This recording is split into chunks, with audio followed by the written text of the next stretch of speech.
नमस्कार. कॉकरोच जनता पार्टी हा टॉपिक आता बहुतांशी महाराष्ट्रातील देशातील सर्वांना माहीत झालेला आहे. 20 मिलियनच्या पुढे यांचा आसपास आकडा गेलेला आहे फॉलोअर्सचा. भाजप हा जगातील सगळ्यात मोठा पक्ष, याला सुद्धा यांनी मागे टाकलेला आहे. एवढ्या मोठ्या प्रमाणामध्ये हा प्रतिसाद का, या बाबतीमध्ये आपण अनेक व्हिडिओच्या माध्यमातून, सोशल मीडियाच्या माध्यमातून हे ऐकलेलं आहे.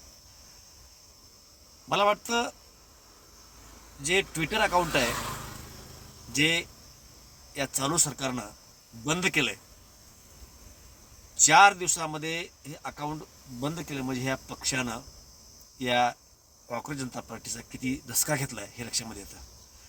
मला वाटतं असे काहीतरी चाळे करण्यापेक्षा सरकारनं हे लक्षात घ्यायला पाहिजे, कॉकरोच जनता पार्टी या नावानं जे कॅम्पेन चालवलं जातं आहे आणि याला मोठ्या प्रमाणामध्ये तरुणांचा जो काही पाठबळ मिळतोय, प्रतिसाद मिळतोय, हे पाहिल्याच्या नंतर सरकारनं हे लक्षामध्ये घ्यायला पाहिजे.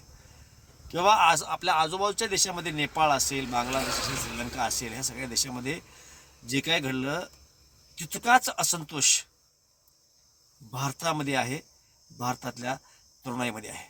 आणि या तरुणांनी जर मनावर घेतलं तर टार्गेट करून त्या मतदारसंघातील नेत्यांना, त्या मतदारसंघातील जनतेनं जर घरामध्येच कैद केलं, बाहेर नाही येऊ दिलं, रस्त्यावर नाही फिरू दिलं, तर काय होईल?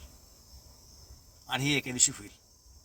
हे होऊ नये यासाठी चालू सरकारनं तरुणाच्या मनामधील जे काही प्रश्न आहेत, ज्या शंका आहेत, ज्या अडचणी आहेत, ज्या अनेक महत्त्वाचे मुद्दे आहेत, त्या मुद्द्याकडे लक्ष दिलं पाहिजे आणि ते सोडवण्यासाठी प्रयत्न केला पाहिजे.